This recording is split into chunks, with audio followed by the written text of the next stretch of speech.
कुछ लोगों की बुद्धि पर तरस आता है। ये वो लोग हैं जो झूठ पूरी तरह साबित होने के बाद भी उसको मानने को स्वीकार नहीं होते। वे उसको जो जो लोग झूठ उनकी आदत में वो झूठ शामिल हो जाता है। उस झूठ को वो सच मान के चलते रहते हैं। और अगर कोई साबित कर दे उस झूठ को, तब भी वो उसको गलत नहीं मानते। ऐसे लोगों को क्या कहा जाए? कुछ लोग ऐसी परंपराएं और रूढ़ियों में बंधे हुए हैं जो जानते बूझते हुए भी कि ये किसी काम की नहीं है, उनको लेकर चलते हैं और कई प्रकार के नुकसान उठाते रहते हैं। वे लोग ऐसे हैं जो सही बात का भी स्वागत नहीं करते। वे परिवर्तन को स्वीकार ही नहीं कर पाते।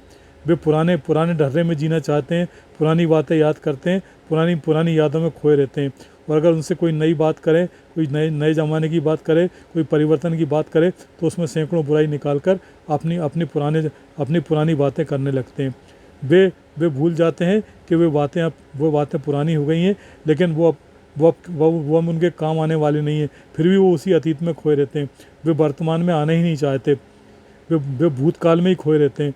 जब वर्तमान में नहीं आना चाहते, भविष्य का उनको पता नहीं रहता और वे इन्हीं ख्यालों में खोए रहते हैं। ऐसे आत्ममुग्ध लोगों से क्या कहा जाए?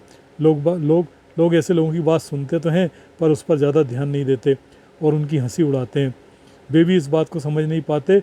वे किसी के तर्क को स्वीकार नहीं करते, किसी की बात को स्वीकार नहीं करते। ऐसे लोगों को क्या कहा जाए? ऐसे लोगों के बारे में तो मौन रहना ही ठीक है।